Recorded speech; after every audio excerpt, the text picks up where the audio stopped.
What up, my freaks? RuinusInsight here with part 10 of my Total War Warhammer 3 modded Imrik Immortal Empires campaign. So as we saw last time, the dragons continue to eat well as on the back of destroying the ogres at Pigbarter, we destroyed Garissus's two, I guess, main stacks, and, well, I suppose ate a lot more Noblar than Ogre this time around. And we'll see what we have in store for us if we don't peace out with them next. Now, in terms of what we gotta do this turn, it looks like, let me just see here, it looks like there isn't really much. We do have the problem that Clan Morse is now declared on us, and likely as soon as we end the turn, Feyadian here will be attacked. She does have the bound Fiery Convocation, she does have her own spells, and I'd say a decent Winds of Magic reserve, and let's just hope that that is sufficient. We could potentially give her like the Reaver Bow to act as a weapon and just hope that we don't lose it. And let's see, well, I'm not giving her the Obsidian Blade. She wouldn't be fighting in melee, so she doesn't really need the armors or anything like that, but I mean, temporarily. Do we potentially have an armor that will give her... Oh, we have 2 Scrolls of Aramar now. Honestly, I'd kind of like to join these into something better. Scroll of Aramar is not bad, especially against demons and undead, but... And I do like the vigor per second loss. It's not bad. Let's hope that we can make something better, though. And what we make is a Ring of Corrin, bound spell. That looks like the... Is that an Arcane on Forging? What is that? It just says Ring of Corrin. Strong versus a single unit effect up to 1 entity. I think that's an Arcane on Forging. Let me just see. Do we have a High Mage? That would be Narwenel. You are a High Mage. Yes, that's Arcane on Forging, minus the debuffs that Arcane on Forging offers, but it could be a decent bit of damage. Alright, I'd say that's probably a more useful item than the Scrolls of Aramar, at least if I were to hazard a guess. We'll employ it and see how much damage it deals later on. Now... what I wanted was for you to overcast spells, and thus, let's get you that Obsidian Lodestone for the spell resistance, and let's see, Obsidian Amulets are a little bit weaker variants. We have Wand of Jet and Power Stone I'd like to keep, Shrieking Blades I'd like to keep as well. I think we did most of these last time, so there's nothing that we want to delete. Let's give you the Glittering Scales to debuff any enemy rats that move in, and I guess the Power Stone on top of all that. Probably a better use out of that than... I guess we don't even have any other casting items anyway, so... yeah, let's do that. Any ancillaries for you? War Banner. War Banner would be solid. Weapon Strength Reload Time on the Archer units. The Banner of Eternal Flame can, I think, go on our Fire Army, and all the other ancillaries are already assigned. That looks good to me. So, Diplomacy, and then onward and upward. Tyrannok still wants a defensive alliance, but there's no real need to do so, and I believe that's it. Our money is starting to grow, at least to some degree, and that's why we began recruiting 2 new armies. Hopefully that won't cripple our income too badly, but we'll see. Anyway, skip, and turn. I don't think I forgot to move anybody, but it will, well, I guess we'll find out. Curdlalore has spawned at Scrap Towers. Yeah, I fear we're gonna have to take Scrap Towers first and then move to Flayed Rock after. I was hoping to do both, but it might not be possible. We'll see. Alright, now where's Clan Moors? They can't ambush us while we're in the settlement, so Feyadian should be safe in theory. At least from an ambush, but not from... You're not going to attack? Really? Really, Clan Moor? Okay. I wasn't expecting that. Skeggy destroyed, that's fine. Combat focus, ooh, that's nice. And, oh my lord, I don't like any of this. Huh. You've moved here, and you've moved here. We could reach you, and we can... Oh man, wait, how do we do this? Well, this is very interesting. I wish I knew what was in this army. This army appears to be the bigger force.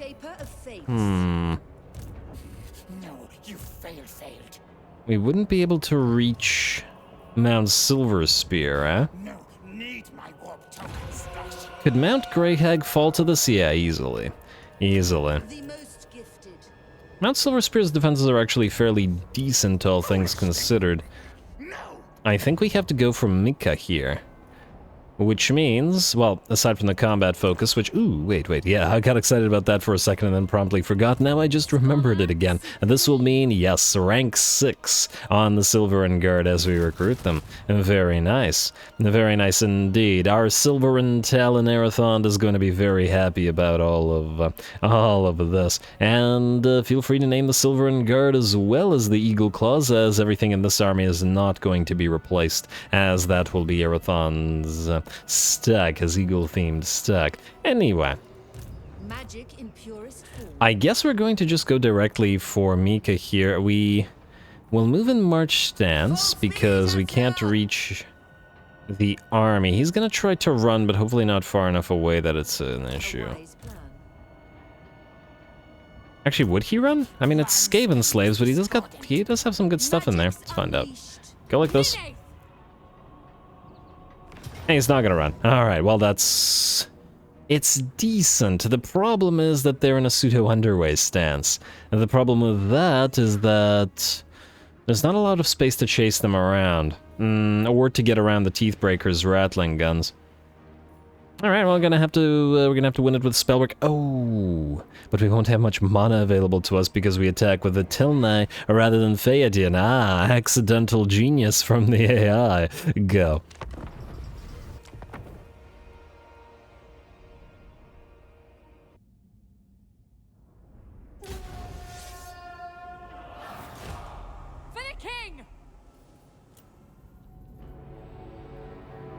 Alrighty, here we go. Begun the Rat Wars have, as we've got the first of our proper Clan Wars armies. Well, proper to a degree, of course. It's mostly Skaven slaves, but honestly, funnily enough, the enemy is kind of using a similar strategy to ours, where the army is effectively just the Ringer units, the more powerful units, the Teethbreakers, Rattling Guns, the Blightscabs, Plague Pack, rather, Plague Monks, Censor Bearers, and the Pit Fighters. And the Skaven slaves are just there as disposable additional units to screen while the elites do the damage. Our own army is just composed of the relatively decent units, and it's 6 versus a full stack, effectively, because of it. Anyway, for some reason, I mean, this is certainly working out well for us, the enemy decided to send forth the Rat Ogre Regiment of Renown towards us, and not supported with the rest of their army. I don't know why they decided to do that, but the Rat Ogres will get focused down by the Princess, as well as all the Lothern Sea Guard that we have here, and will be going down relatively shortly. In fact, they didn't even want to charge forth, or perhaps were being staggered by something like the Princess's attacks, I don't know. But, well, that particular Rat Ogre unit was a non-starter for the rats. And we'll bring a few more down, but there's no way we're going to be able to chase them. Alright, well, did that annoy the rest of the army? It looks like it did. Maybe they just sent that our unit forth just to specifically force the rest of their forces to get annoyed and move towards us. So I guess if that was the plan, then it certainly worked. And we do have our reinforcements coming in, and with the magics that Theoden will be bringing, we will hopefully be just fine. Oh, it looks like the enemy army stopped in their tracks once again. Not sure what's up with that, but whatever. They'll be moving pretty shortly, I'd wager, as we send our mage forward to dish out the damage. So, we're gonna move around a little bit. The goal here is to get a little bit of that casting down. There's that bow use, doing not so bad in terms of damage, actually. This bow has more projectiles and they're smaller and probably have less splash damage. But by the looks of it, might be better against a single unit than the other type of bow that bow of the Seafarer or whatever that Arathon is currently holding. Anyway, we're gonna move on through. Looks like some rats do get in our way, but we do close the distance just enough to reach the enemy with the Dwellers Below. The Dwellers Below being targeted at the Rattling Guns, who would relatively easily be able to obliterate those units of Lothern Sea Guard if we let them. Fortunately, the Rattlings are pretty much destroyed by that, dropping down to about 10% of their HP. And it looks like they'll be running away as well. Lovely. Alright, and the rat's mostly too slow to catch Phaedian on her mount there, so she can just keep running around annoying the enemy with spells until they're ready to go towards the rest of our army, which once again works reasonably well for us. There's that arcane unforging.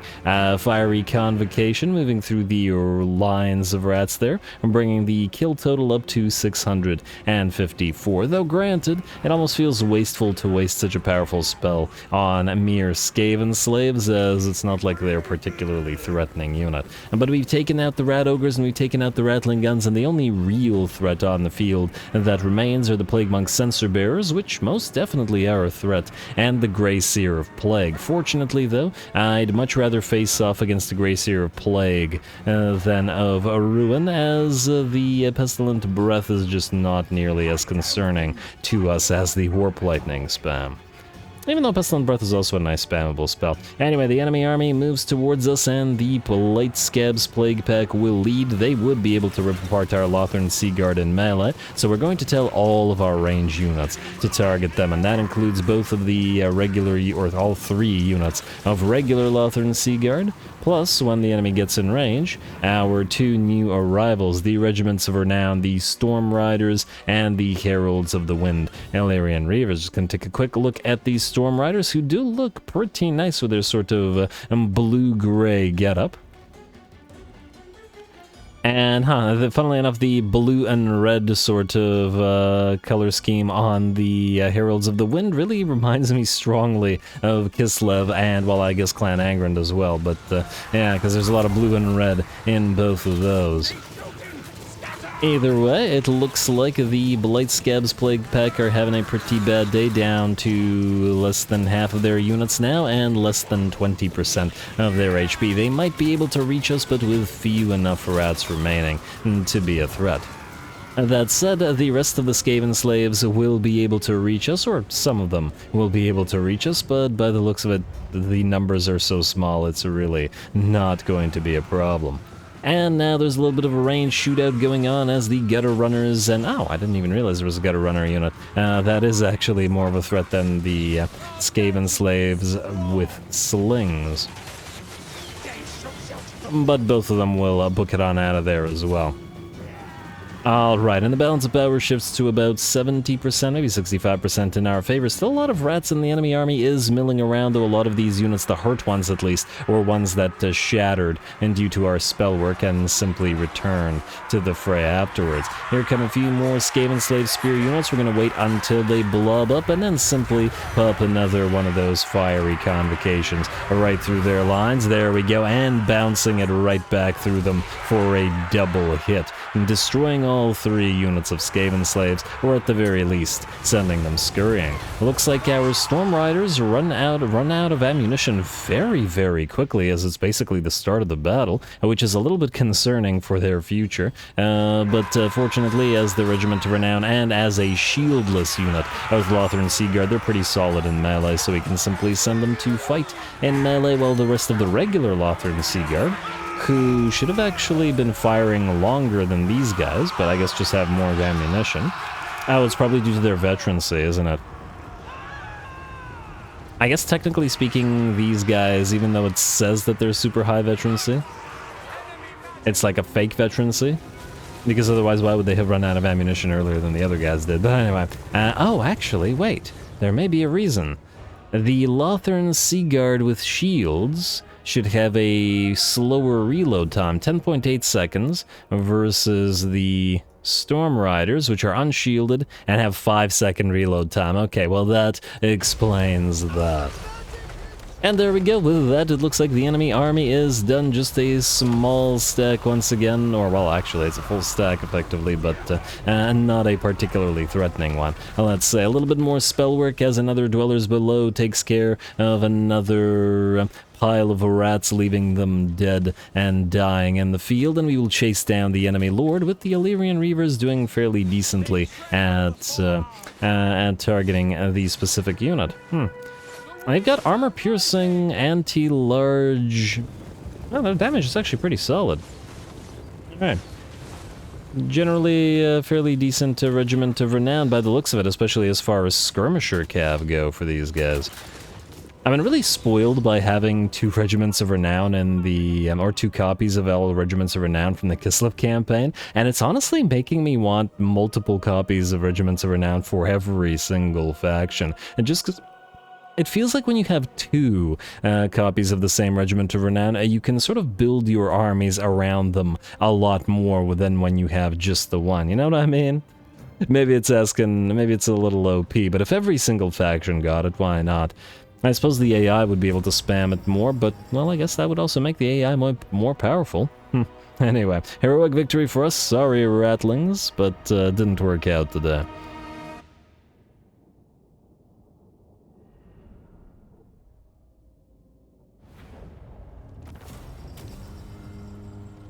Alright, that worked out decently well. Over 100,000 kills and 1,500 kills and 100,000 damage for Phaedian for her work. For Yerogni has taught me anything in the Kislev campaigns that he's been in. It's that you don't need a full stack to necessarily obliterate enemies, and these little Skaven slave stacks are ones that the AI isn't particularly adept at making good use of, as the AI doesn't really understand how to take proper advantage of having superior numbers. But anyway, we'll ransom the captives for the cash.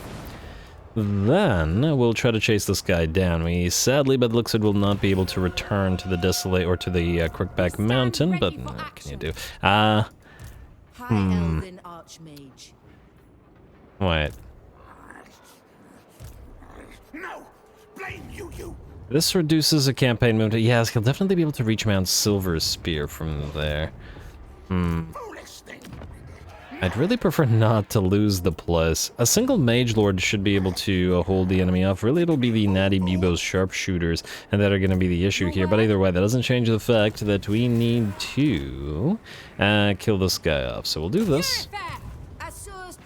And do we risk the auto-resolve, though? That's the question. You know it's going to hurt us. But I also don't feel like fighting it, so... Yeah, that was... Nah, but we got an Armor of Caledor out of the auto-resolve. You know what? I'll take it. I'll take it. And rather than ransom captives, we'll just heal it up so that we don't have to be super concerned. Now, you, in March stance, will not be able to return to Crookback Mountain, which is a shame. What you can, however, do is recruit here, especially now that we have the buffs to these guys. Lothar and Sigurd, get more of those, please. And Armor of Caledor on Etilne. You know what, Etilne, we could either give you the Reaver's Bow, because it makes sense with your missile strength increasing by 25%, or we could give you that other bow, the Seafair, which seems to be a weaker variant of it. I guess Erathon can hold on to it for now. And you can have the Reaver Bow. Like so. Fair enough. And the Ring of Corrin will allow you to do a little bit of magical damage. You can hold on to it for now. I'm not sure that we're going to keep it on you. We also have to figure out which dragons are going to go in which armies. I mean, the Frost and Fire Dragons are pretty obvious as to what we can do with them and the kind of units we'll want from both our side and from allied units. But the other dragons, there's a little bit more wiggle room into what we do. What am I looking for? Oh, the Berserker's Sword. But there's no other sword to mix it up with. Fuse it is the word I was looking for, but yeah, oh well. I'm actually going to say, give the War Banner... Well, technically these units were for Etilne, but now we... Okay, wait. If you go... Oh, you can't move any further, can you? Well, what you can do is go into Lilith's Blessing. And you'll be able to reach this in March stance if you need to. We're going to need to get a temporary Bloody Mage here. And of the mages... Considering these guys can hold the line fairly decently, I'd wager it's just, once again, those darn snipers that are going to be the issue. I'm inclined to say Lore of Metal is the way to go. Is there anything interesting here that doesn't cost influence? I got another incompetent. Oh, wait, we started tier level 3 now, so we actually could get some spells, some other spells, that might dish out additional damage. If we do Lure of Fire, we could get Burning Head. What did I use your skill? You have 3 points to spend, don't you, Zamdilla? Let's go Zamdilla. Alright, you go here. Assuming that no other stack arrives with 3 points, that's enough to get the Burning Head, and you don't really need... Huh. There's another point in Burning Head to cast it more times versus a point in Kindle Flame to increase their weakness to fire damage. I'm inclined to say more Burning Heads are better in this particular case. Plus it reduces the cooldown because it'll be your main spell. It won't really solve the problem of the sharpshooters, but nonetheless. I'm gonna hope that this is sufficient. You know what, to guarantee that this is sufficient, what we could do is we could temporarily get something like Rahagra's Pride in there, and they'll be able to loop around the enemy. Since we're building our White Lion army a little bit later from now, we won't need them for a bit and can simply delete them after we're done with them. It's going to be costly, but at least this way we won't let go of the investments of the territory, in the territory that we made here. I kind of like that. Also, should we build the enchanted walls? 2,000 gold. Yeah, just for now, let's do it. I wasn't going to do it before, and we could reduce it by... You know, we'll build it after.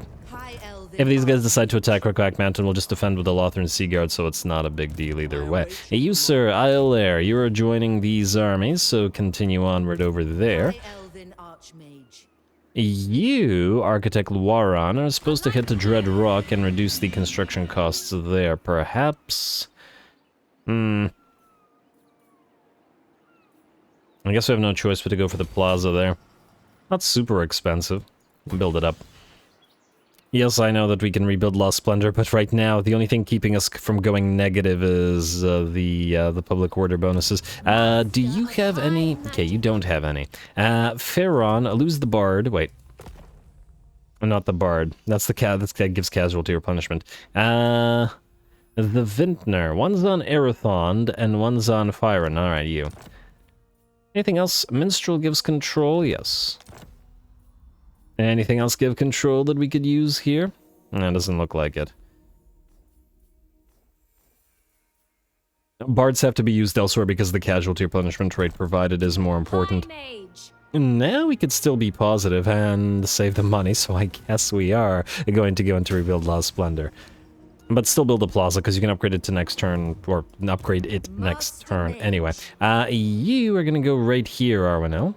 Or wait, just right here. Doesn't really matter where, to be honest. And we're going to use Imrik to auto-resolve Scrap Towers, and then we're going to move you up to Flayed Rock. What are you in? Lalea's Blessing, go into Noble Prestige. I assume this should be a quick little auto-resolve at Scrap Towers. Yeah, there's nothing there in terms of garrison. Auto-resolve that. Teensy bit of damage, but hardly relevant. Occupy. Like so, and another Obsidian Lodestone. Well, our mages are eating good, if nothing else. Then, Arwinel, you are going to move away, as there is no Ogre army present by the looks of it, and move towards Flayed Rock in the hopes of being able to hit it next turn, and then allow Imrik to continue moving immediately after. He might not even be able to reach it from here by himself. I'm still on the fence about destroying Greasus or keeping him as a potential ally. He will be a trading partner on the one hand. On the other hand, he's got some solid territories. And the other thing about having territories that are nearby is that all of our elven territories that are nearby buff each other via the elven embassy's adjacency bonuses, income from all buildings adjacency, which is good. So a big old blob of an empire is better sort of than like lines spreading out all over the place. So yeah, there's also a decent likelihood we're going to be forced into fighting with Karaza, but that's fine. We may as well reclaim the Phoenix Crown from Caledor the Second. No, Caledor the Third. Caledor the Warrior, not Caledor the Conqueror. Anyway, there's a lot of Caledors, people. Let's continue. Erathond the Silvern Talon. You, sir. Oh, Morathi's back. Wellity. I guess we're going after you again. What do we have in terms of defenses here, by the way? I'm a little weak, to be honest. I'm not sure you are still worthy of Erathon's attention, Morathi. You got a spawn of Slaanesh there, Doomfire Warlocks, Close victory, but low casualties. Honestly, this would essentially be the exact same battle that Erathon's army has fought repeatedly. I think we're safe to auto-resolve it, and just wait for the retrofit for harder battles. Yeah, see, even the spears, which are tier 2 and basic units, didn't take much damage. Occupied instead. Alright, headsman. We got another one of these grazing meadows here, which is fine, but we won't be collecting the income. And once again, I'm still on the fence about how much of this territory we keep and what exactly we want to do with it. Mazda Mundi. I'd love to get a trade agreement going with you, but we've already asked you to declare war on the 1,000 Maws, so that's not happening right now. We should, however... Torellosaur is at last willing to trade. Good, Torellosaur, good. More trading partners, more money. Western provinces still not into it, eh? By the looks of it, they'll at least be into the military axis shortly. Everest wants a defensive alliance. How's our Confed looking? All right, you know what? We're gonna intrigue at court. I was hoping that by virtue of losing their armies, Teclis would eventually confederate regardless, but we're just gonna do this. I wanted to save the intrigue stuff.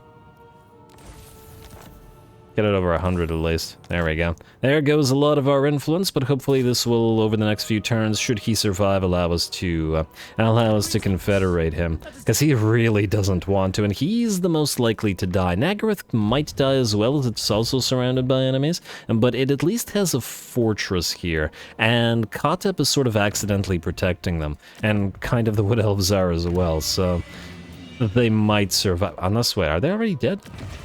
Hasn't been sacked, has it? No, no. Okay, I was worried about the fact that I saw no armies there. Shakara?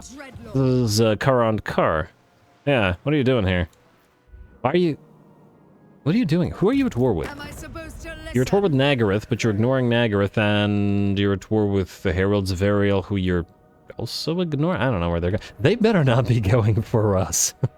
Watch them just declare war and start attacking these territories. I swear. Oh, man. PTSD of Malice ignoring Epidemius in the Kislev campaign. That player bias, though. Virus? Anyway. I do believe that's all we gotta do this particular turn. Just gotta double check on those recruits to make sure that I did all the recruitment that was supposed to be done. And I think I did. You can't build any more of these guys, and you are in the appropriate commandment. I guess there may be a few buildings to potentially be building. So, let's check out what we got here. Black Fortress. I'm not gonna bother with this. You have no upgrades that you need to do either. Dreadrock, you're switching, so you'll be building up next turn. Demon Stump. Wait, who was the architect? Oh, she's fairly far away from me. Yeah, build the watchtower. We need watchtowers here because there's no guarantee the Grimgor won't suddenly attack us. And then build the estate and then build the promenade. Oh my lord, 1950 for a single promenade game? A single promenade? Okay, fine. Rude, tremendously rude, but what can you do? You're going to switch then to growth for banish corruption, or banish corruption for growth, rather. You have to rally citizen militia for a while. Caledor is fine-ish, minus the public order, but we're recruiting, so you can't do anything about it. Mount Gunbad. Maybe one more turn and then we switch you to positive again? You know what? Let's build the colonnade. I'm not going to spend the money on upgrading the tower here as it's a little bit too expensive, and there's no guarantee that it doesn't fall to like a sudden attack by the dwarfs, so yeah. Don't collect the income at scrap towers, and... Moonshard. The problem is this place is going negative still, but the... the climate, eh? It's all red. I can make this a territory that potentially... I mean, with 2 sources of wood here, I am tempted to keep this just for trading purposes, especially if these guys won't be trading our stuff around in the way that we want, and they really don't want to. Yeah, not for all the cash in the world. Unlikely. Once again, we'll have to destroy them, but what can you do? Anyway, skip out turn. I hope I didn't skip anything I wasn't supposed to skip. It's distinctly possible. Clan Molder will attack Correct Kadrin. Sure, Clan Molder is too far away from us for us to be of any for it to be of any kind of issue. And frankly, Kislev will like us more for this. As somebody suggested in the comments, we could get some Frostworms in the Icy army, which also does make sense. And then there was another suggestion of using Sisters of Avalorn combined with Ice Guard as well, which is not a bad idea either. Certainly some decent stuff in the Kislev roster that we could combine with ours, should we desire to do so. 1,000 Maz will confederate the Bloodhall Covenant, Minstrel for Belherothoi. I appreciate the Minstrel, but you don't necessarily need one. Iolair, you can keep yours. Architect of Lorwaron has a Herald of Mathlan. That's great, but I think we actually give this to Imrik, so that he can move further. Hello, grow your forces. Hey, the recruitment's paying off. Winds of Pain. It's actually just good. More magics. It's not the bad kind of Winds of Pain. It's a good kind of Winds of Pain. Slaneshi. Slaneshi is just perked up somewhere. What I wanted to do... Oh, you already have a Herald of Mathlan. Okay, I guess we give it to somebody else then. Fine. We'll give the Minstrel to Architect Luaron, because... Okay, she already has a Minstrel. Well, damn me. Alright. And... Where'd that rat army go? Rat army. Damn it. You gotta keep an eye on the rats. I should have kept the camera here to try to suss out where exactly they moved to. Etilne, stay here. Hopefully you don't get immediately ambushed. We're gonna use Iolair as a scout. And... Alright, here's what we'll do. You are going to transfer this stuff to Etilne because they were going to go into her army anyway. Like so. Plus it'll make them pretty considerably cheaper. Yeah. Very nice. Etilne, you're gonna keep recruiting. I would like you to have some Illyrian Reavers to act as your cav, but right now it would be too expensive to build them via the global recruitment. We may build an Illyrian Reaver building here somewhere. Frankly, if we take over the rat territories here, we could just build it in Crookback Mountain, as they wouldn't need defenses anymore. Let's hear it. But for now, let's build, let's say, a few of the regular Lothern Seaguard without shields. Building Lothern Seaguard without shields, Ruinous, are you mad? Yes, but also it's because they have much higher melee attack than the regular ones do, even if they are unshielded. And they have higher missile strength as well, so as the second line, they're not so bad. Plus we need somebody to, for the Storm Riders to lead, considering that they are also shieldless. 15, eh? I guess we can keep building. I was taking all of our cash, but for a giant pile of Lothern Seaguard, it's a relatively small investment. I'm almost tempted to get a couple of Silverin Guard just because of the Asuraform ranks ability that they have. Wait, do Lothern Seaguard have Asuraform ranks? No, they have they have Asur take aim. It would be cool if, for example, the shielded ones have Asuraform ranks and the unshielded ones have Asur take aim, and give you a bigger reason to sort of use them together. And yeah, we'll want some Gate Guard in here, but that's not going to happen right now. Phaedian, I would like you. Full speed, Asur! Okay, I hope this doesn't screw us. And the bad thing would be if the Skaven army is right here and waiting in ambush. What I would like to do is send Phaedian to defend Mount Silverspear rather than Zimdilla here. But I'm also kind of terrified of losing her since she is a... well, she's a solid lord now. You know, just move back. Move back here to where you're safe.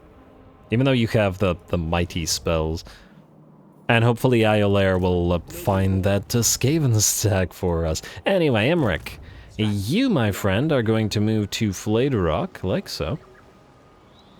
What do we have in terms of defenses here? Basically nothing. Alright, Arwenil, you are going to attack Fladerrock and Lilith's Blessing, like so. And Imrik will reinforce. There's a... that's just the remnants of these little armies here. Alright, and I would actually like Imrik to go into March stance so he can move away from this. Yeah, it'll cause him to suffer attrition, but... frankly, I'm pretty sure he'll be fine. We've seen what he can do. He can basically slaughter his way through 2 full ogre stacks by himself. So, yeah. I don't think he's that concerned. Occupy. Alright, Arwenil has a Power Stone. You can hold on to it for now. Food Taster for Fyron, sure, and another Wand of Jet. Imrik, you are going to head on out here. And then we'll figure out what to do with you. Just out of curiosity, Flayed Rock, how much are you worth to these ogres? I'm gonna tenderize you before I eat that. Not enough for a defensive alliance, enough for a non-aggression pact, should we desire it. They're still relatively friendly with the... I'm still undecided on the matter. Kill them and take their stuff, or keep them friendly. The thing is, if we destroy them, we won't have to trade this stuff to them, and we could trade this stuff then to Cathay and get that defensive alliance with Cathay. Let's be real here, the likelihood of actually getting any decent ogre units is low to non-existent. So the only reason we'd keep them around is, well, A, to be a trading partner, because that's good for the elves, and B, just on principle for allying with the neutral factions. I'm really hoping that the sort of rework or DLC that the ogres are getting, or I guess generally... Sisters of Twilight. That the ogres are getting will be a decent one. Man, we could kill off the Sisters of Twilight unit right here. Why are you here? You're not even at war with the Cult of Pleasure, or at least you weren't last time we checked. And you're still not. Where are you going? Kar's not down here. Wait, is Shakara chasing the Sisters of Twilight and they're just running? What is this? Anyway, I guess you're going to Sulphurites. I'm kind of curious to see what these guys are going to do either way. And how to resolve this. Alright, and occupy. Lovely. Food taster, and nothing else for you. I would like to see how many points we can assign, though. You now have... I mean, I guess we could start... You know what, let's get hard to hit, but then we start moving through Merchant Lord into Quartermaster. This army is about to get a lot more expensive once we have the new units in here. And we have the buffs for pretty much everything that's in here, other than the Eagles, and while we will want them, the actual Skymaster trait isn't particularly good, so we don't really care about it immediately, let's say. Hard to hit, and then into Merchant Lord. Noble. You've got replenished troops maxed out. Let's get the Esteemed Combatant. I'm not sure that anybody's attacking us right now here, but why risk it, right? Alright, get enough to me. For me, whatever. Belherathoi. You... with a little bit of money remaining... Okay, wait. Let's see here for a second. On the one hand, Arathon needs a mage. On the other hand, we don't have any mage capacity and probably won't for a decent bit of time. What we do have potential for is having Belherathoi take the basic units, the spears and the archers, from Arathon after the battle is over, or the trade is done, rather, and use them as an auto-resolve army to follow Belherathoi around. Or to follow Arathon around. Which means we could probably get a few more units in here, which means the archers and the spears need Eagle Claw bolt throwers, which means we'll build 3 more Eagle Claws, and let's say 1 more Silverin Guard. It's a lot of Eagle Claws, but you know what? We haven't been using them at all in this campaign yet, which seems kind of weird considering it's the only artillery piece available to us. So it's about right. It's about time that we do. All right, quick deals, quick deals. Who wants to deal quick? Getting friendlier, Teclis. Getting friendlier, which is good. Defensive Alliance, no. Confederation, Teclis. Minus 105. Certainly. Rising. But there's nothing else. Alas, Defenders, I really wanted to be friends with you, but now if we have to waste all of our intrigue at Corton, Teclis, and Nagaroth so that they don't die. The thing is, we're not really afraid of the elves on the donut of dying. It's really, really unlikely, and even if they start dying, we could set sail and basically bail them out. But these guys could very easily die. And thus we have to, I guess, use the intrigue at court on them. Oh well. Alright, let's keep going. Architect Luaran, you are going to upgrade not Dreadrock, but Dragonfang mount, simply because we want to upgrade that Sea Dragon's Teeth building. Lovely. Then we will go for the Timber Mill, or the Colonnade. I mean, both are fine. I'm gonna say Colonnade first, Timber Mill second, and that's all the cash we've got. Yeah. Recruiting's really taking all our money. We're gonna go negative shortly. Which means we're gonna have to be really, really careful. Another, I suppose, potential reason to actually destroy Goldtooth. I just really didn't want to be sort of near to Grimgore's territories. Maybe take Karakazorn. I mean, assuming that Imrik does this, but I wanted to send him back down here to grab the territories from the Caravan of Blue Roses. We can't just leave them here. Some thought will be required, but not this turn. That's for future Ruinous to figure out. Alright, Goldtooth is... Well, I see no army from him as yet. Alethan Nar, what you want? You want to end our trade agreement? You little... Okay. Okay, Alethan Nar. I guess we'll spend a little bit of intrigue at court on you as well. He's not going to like it when we destroy the other Wood Elves, but... oh well. He'll either die or he'll confederate. It's just the way of the world. Alright, looking good. Control +1 for this Disciplinarian. Precise Fletching completed, which powers up all of our Archer and Archer-adjacent units. Dragon-sighted Grimtop. SHACKOLOT the Calamity. Lovely. How close is this to Imrik? Oh, fairly close. His army's still a little bit damaged, but not so damaged that we probably can't go in there. Though it will take us out of the way from going over here. Though I suppose... This guy's still being chased around. I suppose we could still move like this and then hit Shambletown. It's just that these armies need to be destroyed, and you need to stop moving through our damn territories. The thing that made me excited about Precise Fletching is this, Martial Law, which will reduce the upkeep for Archers, Spears, and Rangers, and then we'll go Recall Colonists and further reduce the upkeep of Lothar and Seaguard right after. Exciting times. Transform the Lethal. Wellity, wellity, wellity. Alright, so you are not, in fact, the army that we were looking for earlier. There's the... No, that's a different target. How many damn armies do you have? I mean, it's the Skaven, but still, damn. Okay. I was gonna say we could attempt an ambush with a Tilnay, but that seems like an iffy proposition, because we need to use Phaedian for bait, and that seems like a bad idea. Alright, Phaedian, we're going to have you move into Crookback Mountain. Crookback Mountain, you're fine. We're going to move you here at Tilnay. And if we get attacked, we get attacked. These guys will survive an ambush. I'm willing to bet that the Skaven will be willing to fight here, which means, rather than the Ring of Corrin, we're going to no longer keep the Kane's Ring of Fury on you, I guess. Because you no longer need it. Then what we're going to do is we're going to pop the Rahagra's Pride into your army and then move Zimdilla out. Lots of sort of swapping around until we can get a couple full stacks here to deal with this rat problem. And then you out because, frankly, our money is just horrendous right now. But we'll keep Rahagra's Pride just for emergencies right now. You lose the Corrin's Ring and get the... Let's redo your items, generally speaking. Get the Ring of Fury from Phaedian. Phaedian has her own magics anyway. War Banner is on Phaedian. You don't need that no more. And a Eternal Flame.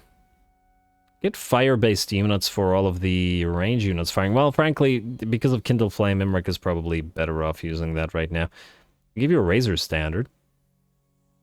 Though we could at the same time also give the Razor Standard to Erathon. You keep it for now. And you're missing a talisman. You don't need the Minstrel. You can have the Herald of Meth... Oh! Wait, Erathon doesn't have a Herald of Methon? Did I take his Herald of Methon to give it to Imrik? I don't know. Talisman. Sunshard will give you Rage. And a massive amount of fire resistance, but I'm not sure that that would be so great. Let's give you the Talisman of Preservation instead. Vambraces of Defense are more for melee lords. Well, frankly, the Talisman of Preservation is as well. Not so much for the Princess, but that's fine. Alright. That's about as good as it's gonna get. Next up, I guess... Wait. Let me just see here. So you have a bunch of stuff that'll buff your range capabilities. I'm just double checking. Do you have an aura that will allow you to buff nearby units? Okay, is it loose? I think it's loose. Yeah, that's it. Alright, so I guess we'll get for Root Marcher and then into Inspiring Presence after. Alright, you're ready for a fight to presumably get hit by 2 Skaven stacks next turn. Maybe I should have traded the Rahagra's Pride to a Tilnai, but well, it's too late for that now. Let's hope that it's good enough. You can also... wait. Lilith's Blessing. Experience gain, wins a magic power reserve, vigor... Nah, this won't help us. Nothing will reduce our ambush chance. Okay. Next. Herald of Mathlan. Are you going to try to take Silver Tor? Is that what you're trying to do? Is this where you're trying to go? If you do that, we're going to kill you. Alright. For now, well, we can actually reach Tyrant Peak from here. We could go... I didn't want to go all this way north, though. No, I think we go to Iron Spike and then we hit Silver Tor next turn.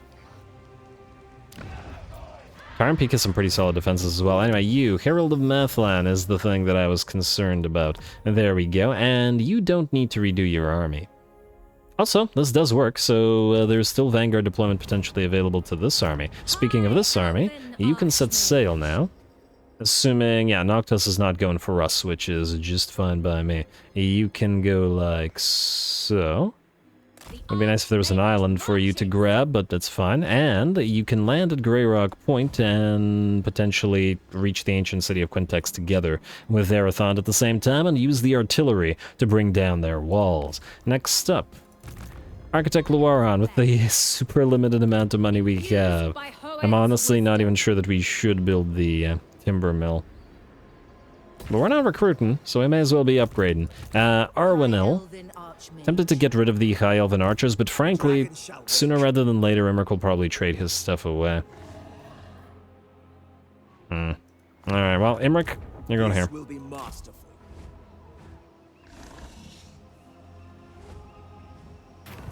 Alrighty, you approach a hooded figure seemingly out of place in these parts, shambling through the region. Though you do not see their face, the stench of death lingers heavily around them, and they speak as if they are doing so with their last dying breath. They tell you that they are the Herald of SHACKOLOT, a legendary black dragon of necromantic power, known to be worshipped by the undead minions it controls. Such a powerful dragon is worth reaching out to, but what message would you have the Herald send back to its dragon masters? Interesting that SHACKOLOT is a black dragon with necromantic power. And Carmine dragon is the weird type of dragon, which is somewhere between alive and dead, I guess, because it's suffused with the wind of death. Usually humans aren't able to ride or control or have any kind of dealings with the dragons at all, and the reason that Elspeth is able to with a Carmine is because, once again, Carmine are weird and just have the wind of death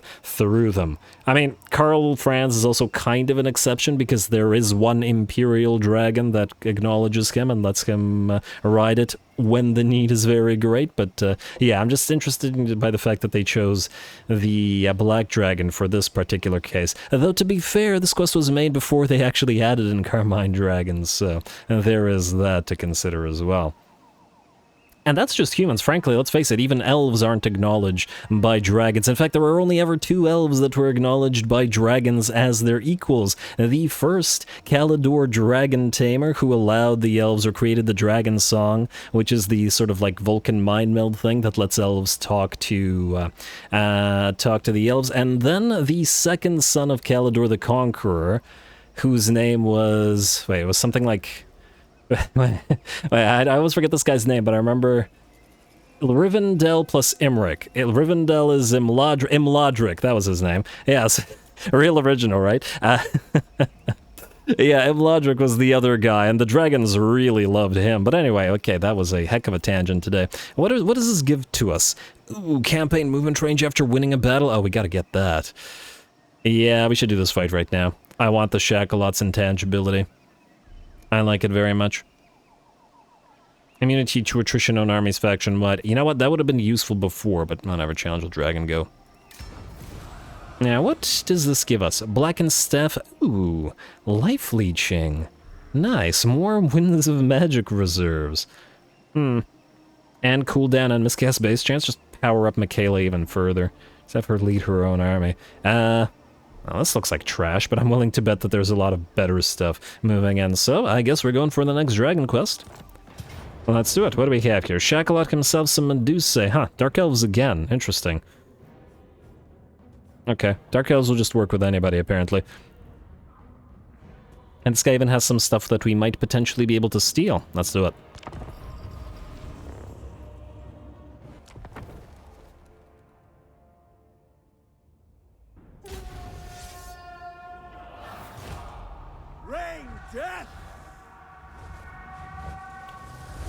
Alrighty, here we go. Rain death from above, or fight death with death, I suppose, as we face off against the undead horrors. A little bit of a prelude slash preview for the inevitable fight with the caravan of blue roses. Anyway, Imrik and Menethnir will start the day with a nice star dragon breath on the enemy lord, and the other dragons will follow suit by breathing on whatever they can target, really. It's mostly the sort of basic enemy units here, and primarily skeletons and zombies, but, well, a little burnination can go a long way. Now, funnily enough, Menethnir's breath mostly only clipped the enemy lord and did slight amounts of damage, but not to worry, a charge from Menethnir will do plenty.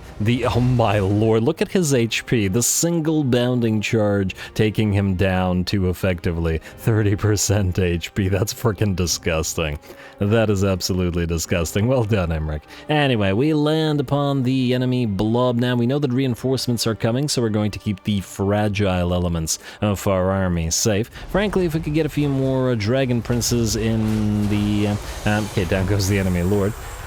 Oh, no, he's gonna get back up. Not for long, I'd wager. Probably not too happy about the water either. But anyway...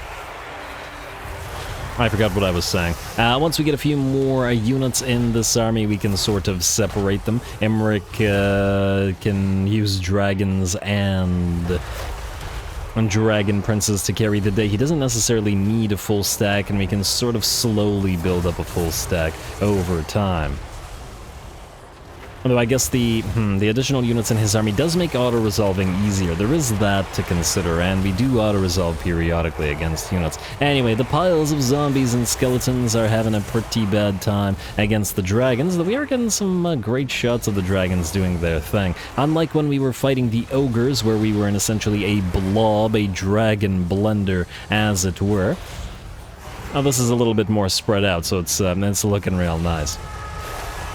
Plus, I always have a bias when fighting the undead, but that's just me. In the meantime, the dragon princes have been working as well. Ooh, I like how they're spread out all over the battlefield too. It's a nice battlefield, generally speaking. I like the sort of lighting and everything. Everything's nice and visible. Lots of territory to maneuver around, but also a little bit of impassable terrain and water and stuff, so a little bit of tactical flexibility should you require it. Imrik continues to use his bound abilities on the enemy, but it looks like the first enemy army has been cleared and the reinforcements have arrived. SHACKOLOT the Calamity, the 1.2k weapon strength. Huh. I wonder if he doesn't do as much damage. Ooh, wait. Earthshake, what is this? It has the same image as Warp Bomb, but I'm willing to bet that this is more like Warpquake? Earthshake, Warpquake? Interesting. Duration 5 seconds. I'm quite curious if we get this ability to try it out. Anyway, in addition to SHACKOLOT the Calamity, he's brought for some reason a bunch of giant feral manticores with harpies, as well as from this side we got a couple of Medusae and a War Hydra as well. They will certainly not reach the rest of the army to bail them out, and by the looks of it, they're heading towards our fragile infantry stack anyway. Imrik will, in the meantime, head directly towards SHACKOLOT. He's defeated many a dragon in his time before, and I don't imagine that this guy's going to be any different, especially as he has no fire resistance to speak of.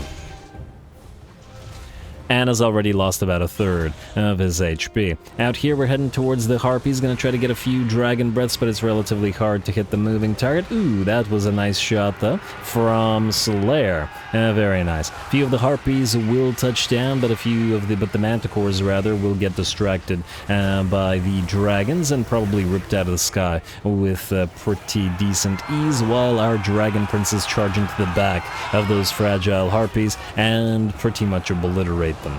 If not instantly, very quickly. Similarly, SHACKOLOT is down to a mere maybe 20% of its HP. The 2 units of giant feral manticores are booking it out of there. In fact, one of them has been torn out of the sky there by Lamara, and it looks like SHACKOLOT will follow suit shortly. And somebody suggested that SHACKOLOT's army could potentially have some undead units from the Tomb Kings. We are looking to ally with the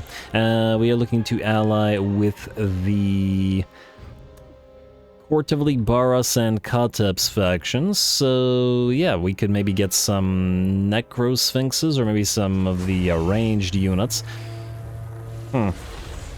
There we go, down goes the big old dragon, but the battle is not done yet. What the heck?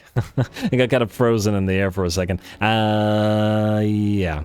It's interesting that the enemy, that the dragon actually dies rather than just sort of trying to escape. Anyway, as I said, the battle's not over as the Blood-Rack Medusae have started to take shots on our spearmen. A single volley from 2 Medusae take about... Damn, look at that.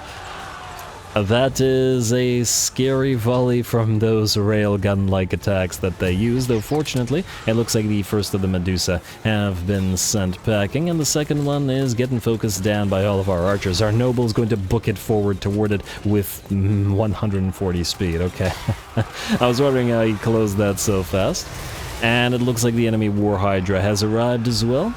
But Imrik can take care of that with no problem, especially after defeating a special dragon. Besides, it looks like the Hydra is the last thing on the field, and so if we want to face off with Reptilian Head versus Reptilian Head, we'll bring our 5 dragons to fight the 5 heads of that Hydra.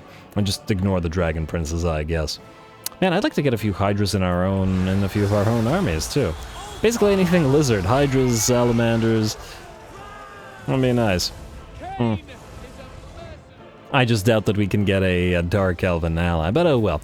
Just like that, a decisive victory for us. Anyways, as I was saying before I interrupted myself, yeah, there's some potential for putting some Tomb King units and maybe Bone Giants or maybe Ushabti or Hyro Titans or Necro Sphinxes. Specifically, the Hyro Titans and Ushabti do have a tendency, because they're because of the type of constructs they are, they sort of use like depictions of the gods of the dead of Nehekara in their construction. So like their heads would be formed in the shape of the Nehekaran deities, which kind of works nicely from a lore perspective if you have this sort of undead controlling dragon as well. Maybe maybe those things would be carved into dragon heads for their own heads as well. But anyway, I digress.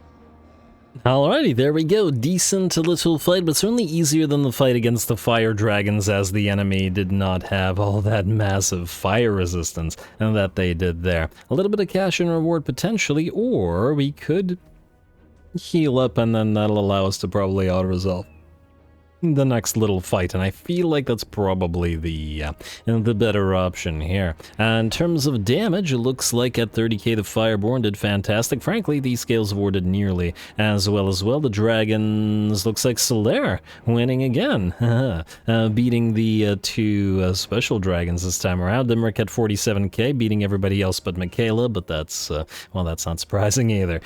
Force labor, please.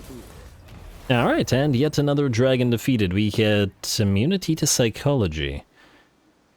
Huh. Was Imrik not immune to psychology before? Seems surprising. Well, whatever. More uses for Dragonhorn and cooldowns for Dragonhorn. Ability number of uses for all Dragon Breath attacks. Lovely. Then we have that intangibility buff for 20 turns, and it's the campaign movement range after winning, and that we really want. And there's that blackened staff as well. Now, Imrik. Once again, the question for you is, what do we do? Flayed Rock. I want to double check it. Triple check. Ah, you want peace now, huh? Hey, Goldtooth. If we give you Flayed Rock, you're looking a lot friendlier than we were before and would even be able to give us military access, huh?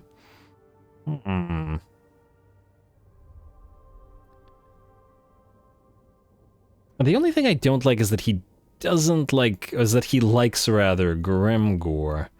Maybe that's not the worst thing in the world. Hmm.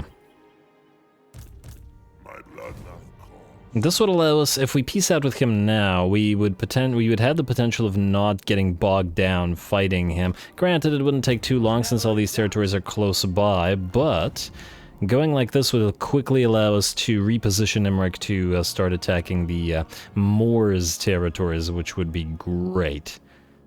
Especially before the, by the looks of it, inevitable war with Karazakarak. Why do they hate us again? They don't like our treaties with the Court of Libaras. And they don't like the treaties with Karak Azul? You don't like treaties with other dwarfs.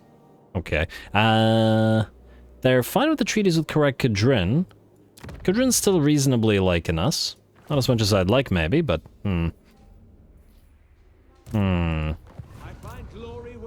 Yeah, maybe. Maybe. We could always come back and destroy Greasus if we really, really want to.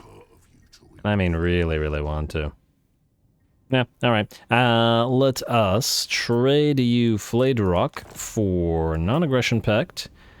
And would you be willing to break trade agreement with the Caravan of Blue Roses? Yes. Would you be willing to break...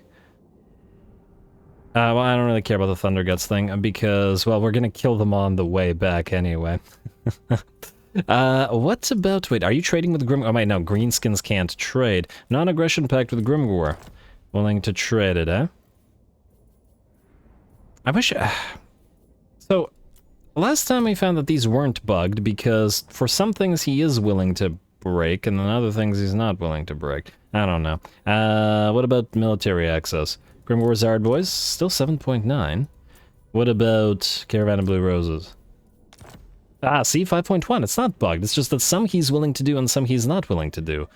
I don't know. I don't know. Just do it.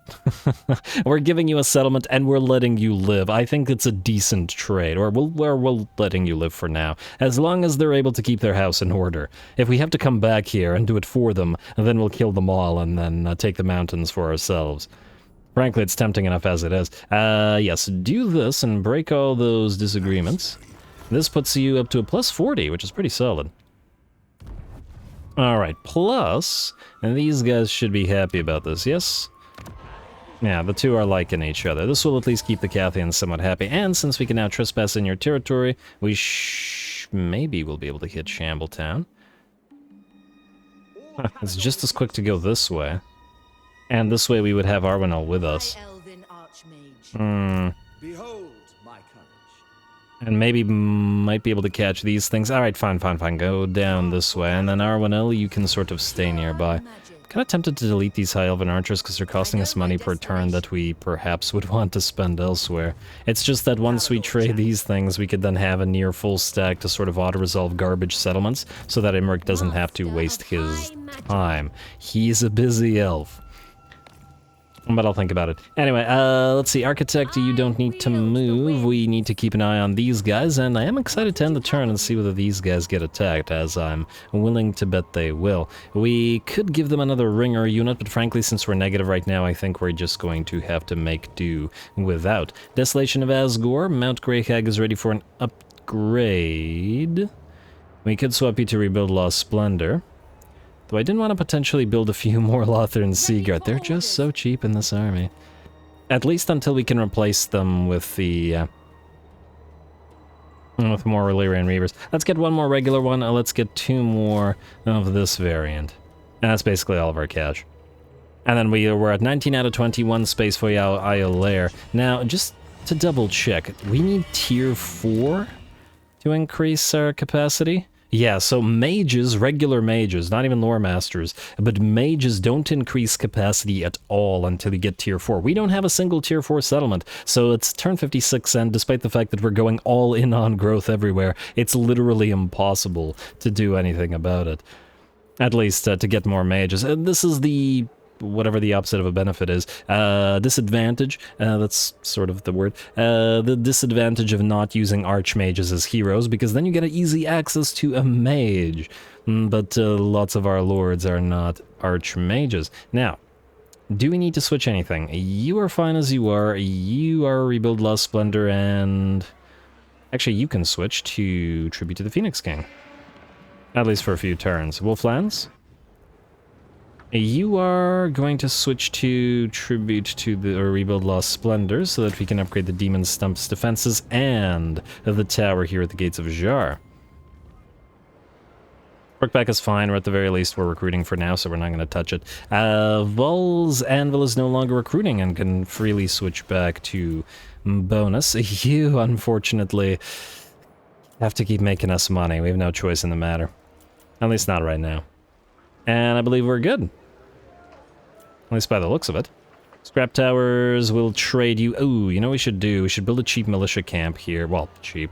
So that it's worth more to the ogres. I guess we'll be trading these territories to them rather than the Cathans. But hopefully they'll get friendlier as we go. Just gotta declare war on the USAC and the whatever village's faction is called. Goodbye, Kukath. Oh, damn, if we had a lord here, we might have been able to steal... God, too late. Wait, oh. Wait, do you need a lord there to steal? Because this isn't stolen, this is found. I have no idea. Never really looked into it. Not that it matters over much. Anyway, let's see where these guys go and whether they back away from Imrik. And Clan Moors, really, you're not going to attack the pile of Lothern Seaguard. Cowards. They didn't even have a mage with them. Alright, looks like these guys are returning to their own territories. They probably aren't too happy with all the agreements broken, but if we can set Goldtooth to fighting Grimgor and set Karakadrin to fighting Grimgor both at once, this will work really nicely for us. Shield of Talos, enemy killed in battle, Poxmakers destroyed. Where are those rat stacks? I see Infecticay, and I see Transformed to Lethal, who's now down here. Oh, the rats are so annoying.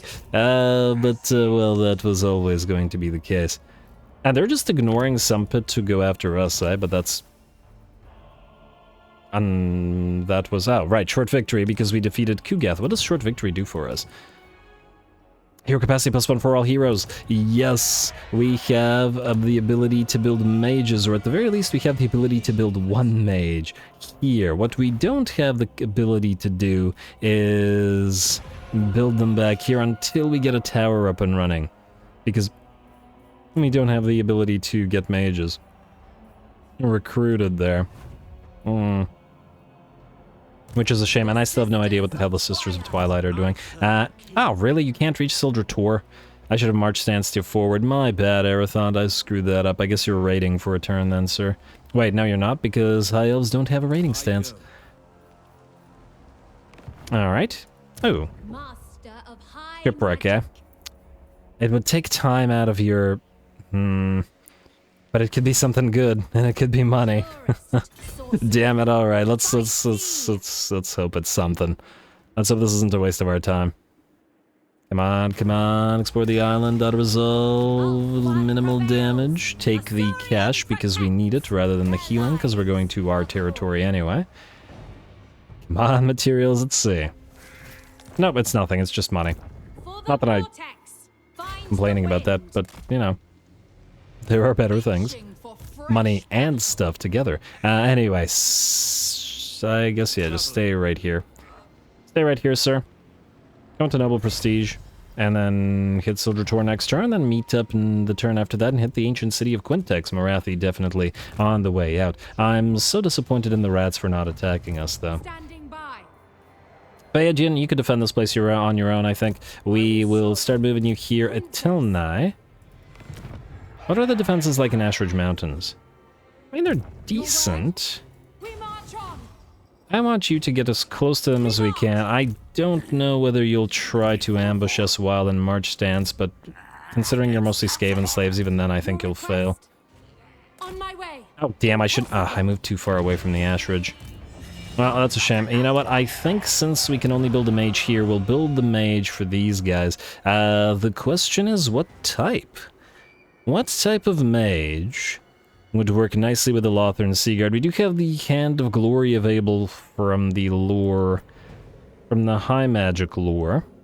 Oh, Light Mage. But that might be better with the Sisters of Avalorn and stuff.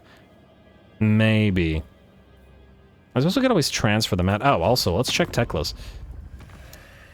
Plus 49. How you doing, bud? Minus 84 still. Alright, well, at least we'll possibly get the trade agreement. I want to see who else wants to trade. Jade Court. Nearly there. How much money would this cost? 966. I mean, it'll pay for itself relatively quickly, but...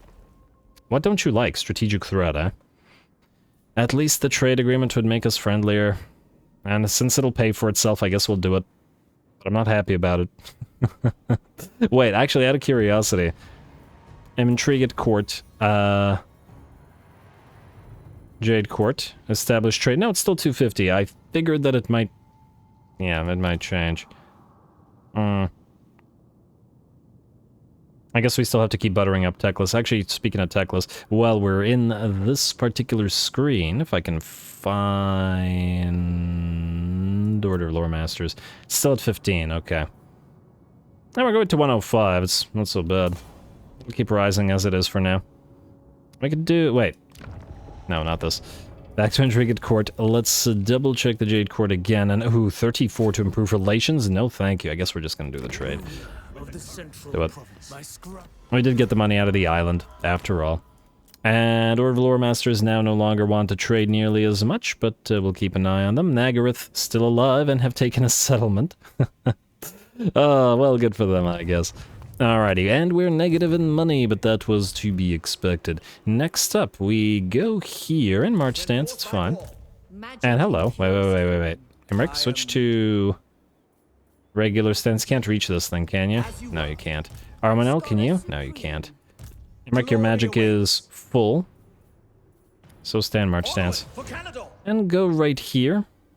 Maybe as close to the haunted forest as possible. What's the likelihood that they attack and kill Arwanel? I really don't want to lose her. Damn it, I shouldn't have done that. Alright, well, Arwanel, you're just going to have to stay, like, back here, I think. Away from the settlement, in fact. Led by the winds. And just in case these guys declare war on us. I doubt that they will, but let's not risk it, shall we? And you will be traded to Goldtooth shortly. I wish that getting a trade agreement would undo the negative with the these guys. Alright, how are these two doing? Oh, wait, they still have a access pact with each other, eh? I should try to undo that. Wait, you also have an access pact with the... Did I not ask you to undo those? Okay, we'll ask him when we trade him a settlement. Whatever. All good. Phaedian, you're good where you are. You need to continue defending Arwanel. You're stuck. Architect is not able to build anything right now, so we go to regular building. Howling Wastes. You're fine. Gates of Jar, let's build up the next tier, and let's build up the Royal Garrison, though it is tremendously costly, and then switch back to Banish Corruption. Desolation of Asgore. You are no longer building, and it's time to switch you back to rebuild Lost Splendor, but can do nothing with it for now. Caledor is making cash. Mount Gunbad is not something we're paying for. Actually, at 2.1k, maybe it's worth it to build up the Haven here. Although, it'll take so much longer to build up the tower. Now, you know what? Stay as you are. Griffin Gate. Yeah, we're still not going to... still not going to do anything with you. Fun fact, the gates, the Eagle Gate, Griffin Gate, all the other gates of Ulthuan that ring sort of the inner donut, were built by Caledor the Conqueror, who was one of the most famous of elves, and probably being part of his line and the line of Caledor Dragon Tamer is why the Caledorians think so much for themselves. Caledor the Conqueror was the guy who essentially beat back the Dark Elves during the Sundering when the elves were split in two, and yeah, saved Ulthuan essentially. So yeah, gotta give them some credit. I believe we're good this turn. It's a tangent kind of day, I guess. Skip, and turn. And we're definitely out of time. I was really banking on a rat battle, but the rats really didn't want to fight our Lothern Seaguard pile. Ah, what is this? World's Edge Archway. Ognag. Heroic victory. I doubt it. I mean, I'm tempted to allow the auto-resolve to do this just because they're so irritating, but... I even have some menace below uses. Because the rats will win this fight, simply because there's no way to kill the assassin or an Ognag, and I'm disinclined to cheat in that manner, so we're going to let them win. But that means we can't auto-resolve, which means we've got to manually fight this real quick. Alright, fine, let's manually fight it real quick. I'm just gonna speed through it and allow the rats to win. Once again, there's no way we're killing the Lord and Hero.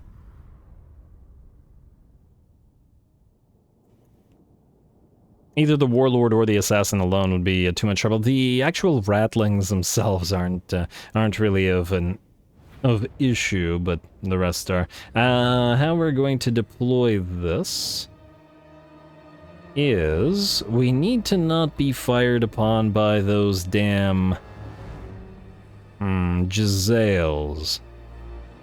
And they're attacking us, meaning, hopefully, we can avoid them by going up here. The other option would be to hide in this wooded territory here, but then our own archers would be unable to fire and do anything. Alright, start battle here. Go up here. Oh, right. Oh, I shouldn't have done this. Ah, I just killed you all. Okay, yeah, there's a problem. I forgot that this map was broken. This is all impassable terrain. So it won't allow us to dodge the enemy sniper fire. Oh well, what can you do? Go here, go here. We may actually have to charge the enemy then, before they start sniping away. Go, go, go. And, okay, alright, I was gonna speed this up, and then I promptly forgot to do it, so... Alright, there we go, there's the sniper fire. Okay, you guys get your regular attacks on the enemy. At least the trees might block the Giselles for a little bit. Wow, solid damage on the spears from the regular Skaven Slave Slingers, surprisingly. And, okay, now where are the Giselles? We can't see them, but that's about right. Alright, go, go, there are the Giselles. Force the fight with the Giselles. Ignore everybody else, rush the Giselles. And just try to bog the enemy down. You go after the assassin? Not sure that that'll work out. How are the regular archers doing? Oh, they're still firing on the enemy. Alright. Go after the assassin if you can, Noble. I'm not sure that you'll be able to land too many hits, but hey, assassin, get back here. Chase him down. Chase him down. At least the archers aren't firing. Or the Giselles, rather. Alright, you guys keep on firing. Maybe swap targets to 2 enemy units at once? You hear, until those guys are routing. Oh, wow, our spears are already wavering, despite only having lost 8 units. Oh, the enemy lord has a bone breaker as well. Oh, I wasn't expecting that. Well, yeah, that's not gonna go well for you guys. Alright, unit is out, or at the very least running, but I'm sure it'll come back. You can keep firing on it. You can switch target to the Skaven Slave Spear unit, and you fire as long as the enemy runs. And Noble, oh, wait. If the Bone Breaker... Wait, no, target the Bone Breaker. If it wants to fight like this, we might be able to riddle it with arrows. At the very least, kill off the enemy lord, possibly. Leaving our spears to die, of course, but, well, it's a good sacrifice. Alright, how's that Bonebreaker looking? Down to about half HP, a few more hits. Looks like one of these spears are just about to waver, but hardly surprising as well. And gonna miss that by our blood unbreakable ability offered to the Kislevites. Noble's still alive. Enemy Lord, pretty bad shape. Get a few more hits in there if you can. I'd love to bring him down before our army chain routes. Come on, one more hit from the Noble. Okay, guys, maybe don't kill off the Noble. Noble runs surprisingly fast. Ah, there we go. Oh, yes, indeed, he did fall down. Beautiful. Alright, join the fray against everybody else. Alright, good, good. And fire. Unfortunately, the woods will protect the enemy, but, well, what can you do? Yeah, try to go after the assassin. With the Lord dead, at least, it'll be a little bit easier. Oh, you guys don't formation up like this. What are you doing? Alright, and assassin. You're up next, or at least you're supposed to be. Is that an... Okay, I thought they had another chieftain. You know, you move around and actually attack those Skaven Slave Slingers. The rest will come back, I'm sure. Everybody else mob up and blob up around the assassin.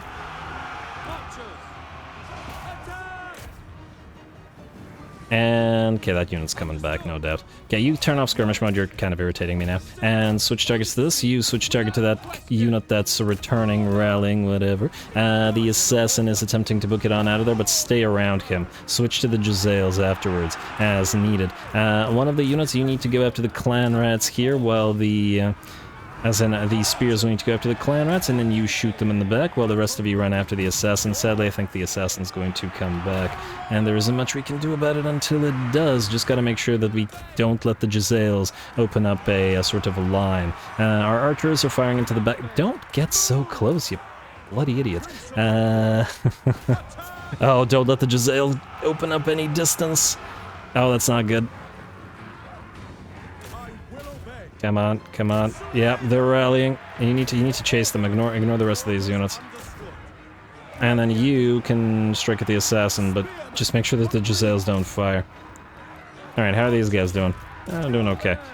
You move over here. Let's speed it up again for a few seconds. And okay, the spears are still fighting the Giselles. Although it looks like they're gonna rout shortly as well. You, join the fray as well, Noble. Keep fighting that assassin. Useless to waste our limited amounts of arrows on him. Need to make sure that you don't come back.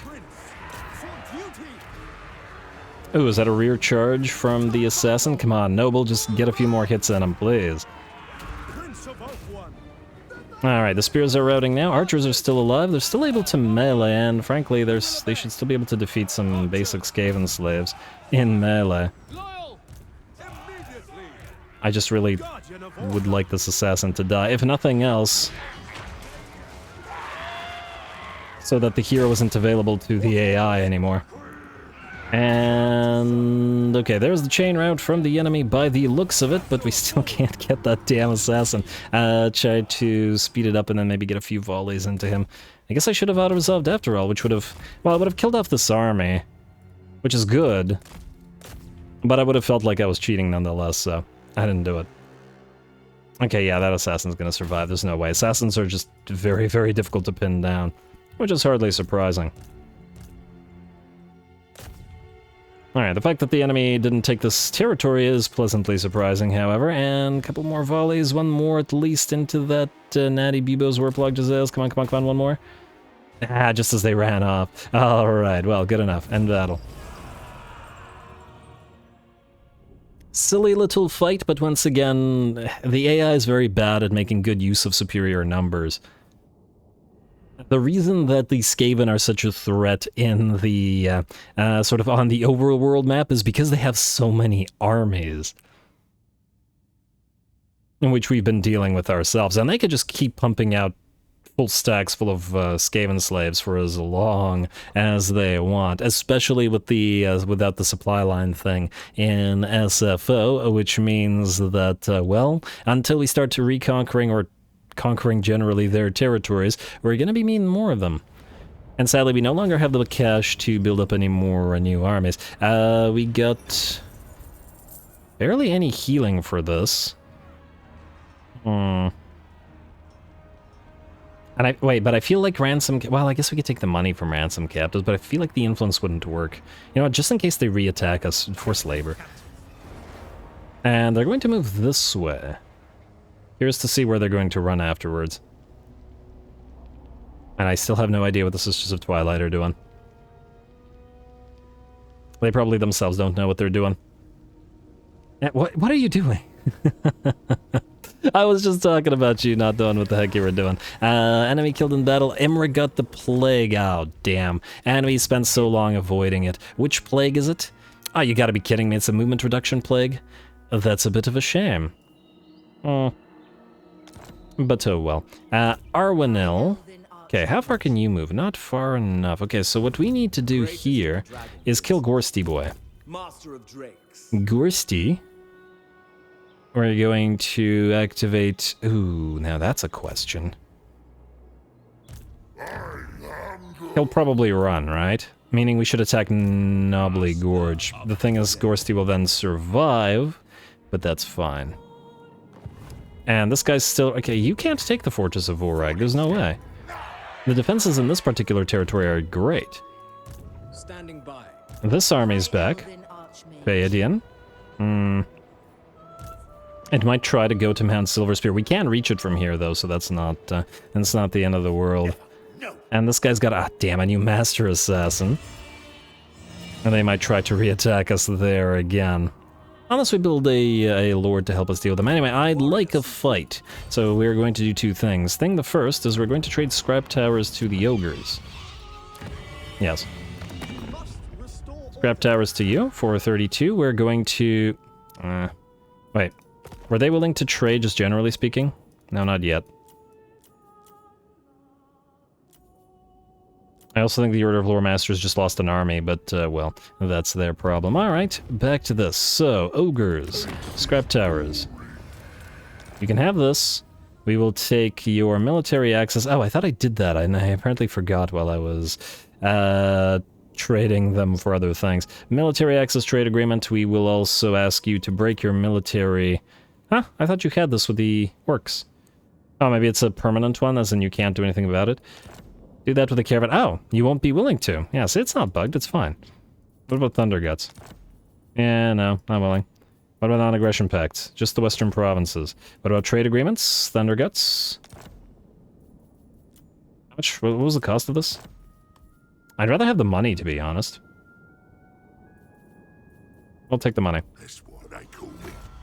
Then what we're going to do is we're going to ask... Oh, you really pieced out with these guys? Damn, we're going to ask you to join the war against them. That's a shame. Who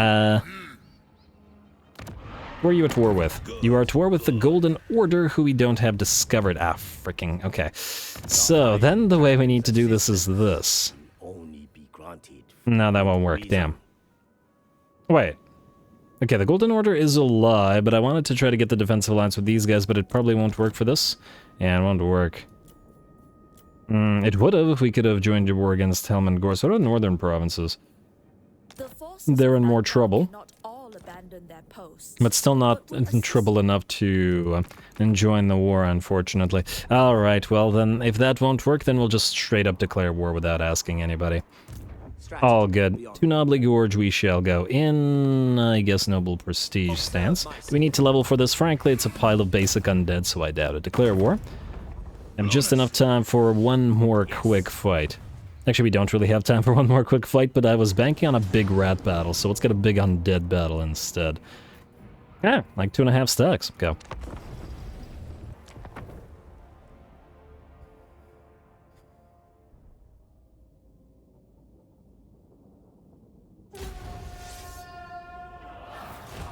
Knights of my great house, Volswan needs us now more than ever, for we are absolute of its warriors.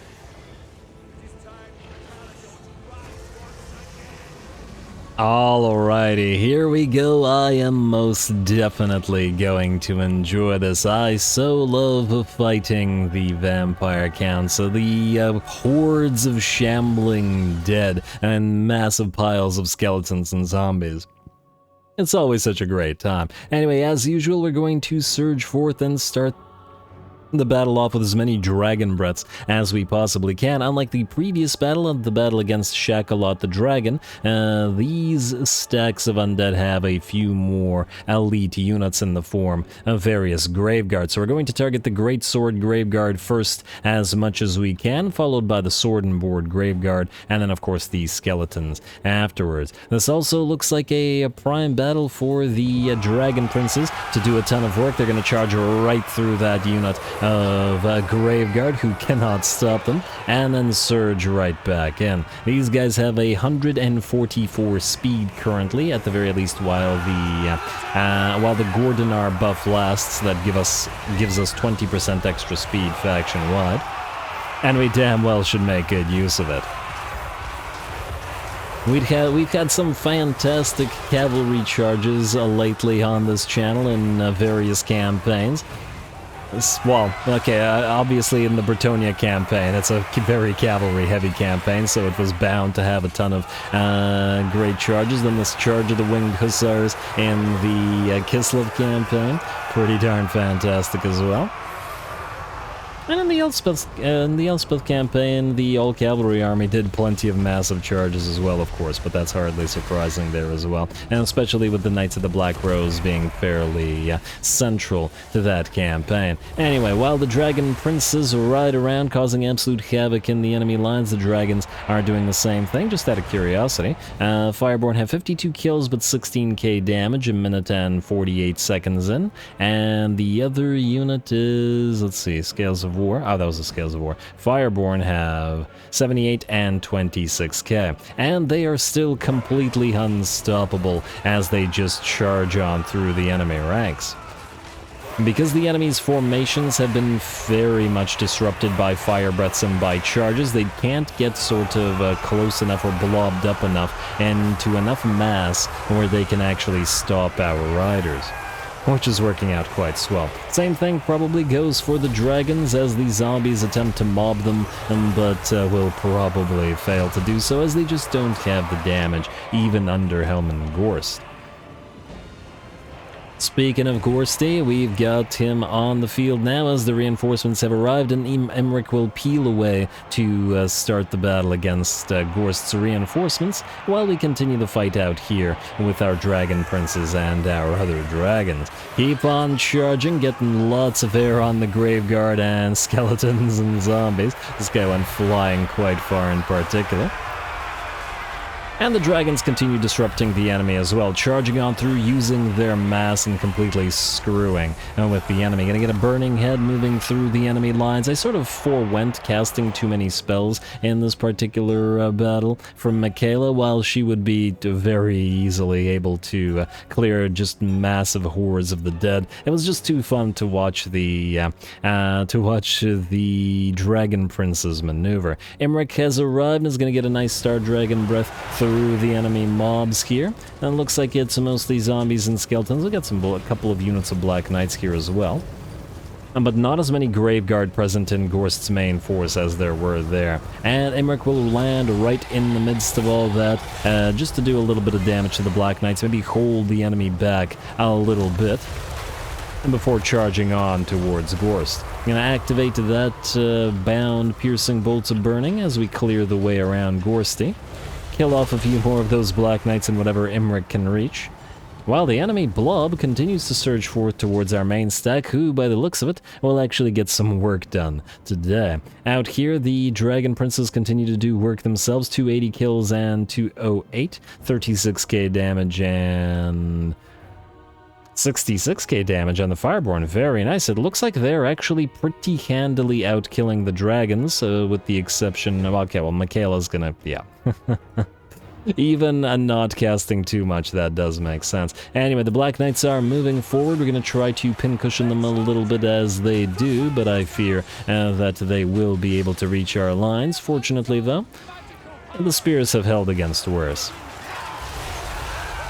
And it looks like the Black Knights either didn't have enough acceleration or don't have enough mass to charge right through the spear line, which will work as we will continue raining arrows upon them, and buffing ourselves up a little bit to make good use of that fire weakness and that the enemy has. The Embers of the Phoenix imbuing flaming magical attacks and buffing up all of our range and melee units. Imrik's facing off against Gorsty, or at least trying to. Gorst keeps sending zombie after zombie at him, but Imrik does have the mass on Menaeoth to pretty much ignore him and periodically charge forth. Every hit basically knocks about 20% of Gorst's HP off, and he'll drop down to half rather quickly. With no zombies around to protect him anymore, it looks like he'll be joining his brothers in death shortly.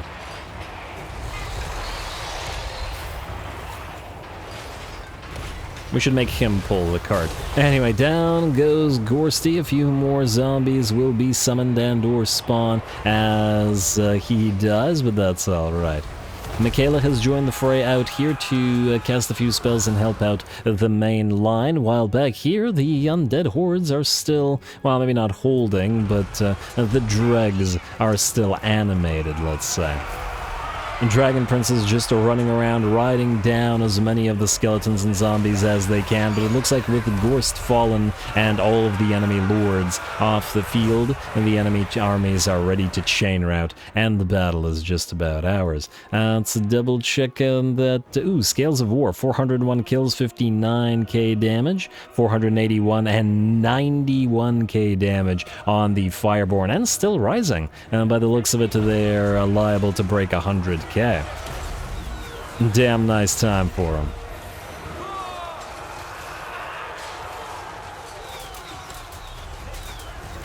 And I'm sure Imrik did fantastic as well for 199 kills and 69k damage. Nice. Alright, and with that, it looks like the shambling dead will return to their graves at last. Just a few last remaining units disintegrating even as they attempt to obey the last command of the necromancer that raised them.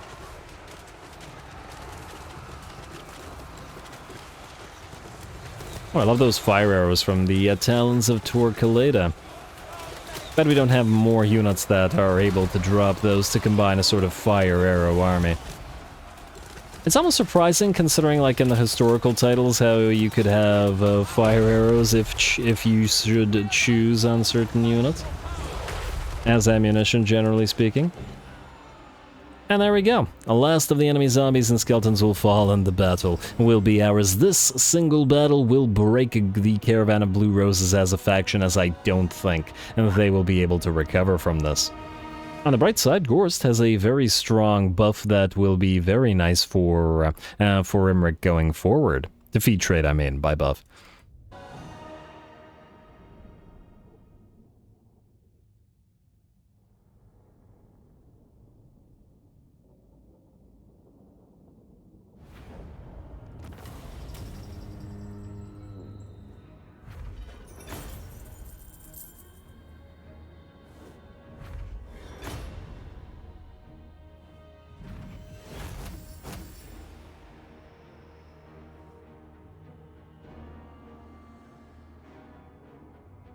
Alrighty, there we go. Once again, broken record or not, I do love fighting the undead, the vampire counts in particular. Well, all the undead, and generally speaking, vampire counts and vampire coast. Yeah, though I really don't understand why Helman Gorst was the character that the devs chose. There are so many much more interesting and probably ones that would be played more characters for the vampire counts that they could have added. Abarash, the Red Duke, Neferata, Gashnag. Why isn't Gashnag in? Yeah, he is not maybe as big as the other lords, but he'd be an interesting playstyle. And I feel the same for Red Duke and Neferata, frankly, and just very different playstyles than what we have. Hopefully, eventually, they'll get some sort of a Bloodlines rework that will give us the various lords. But anyway, sort of striking.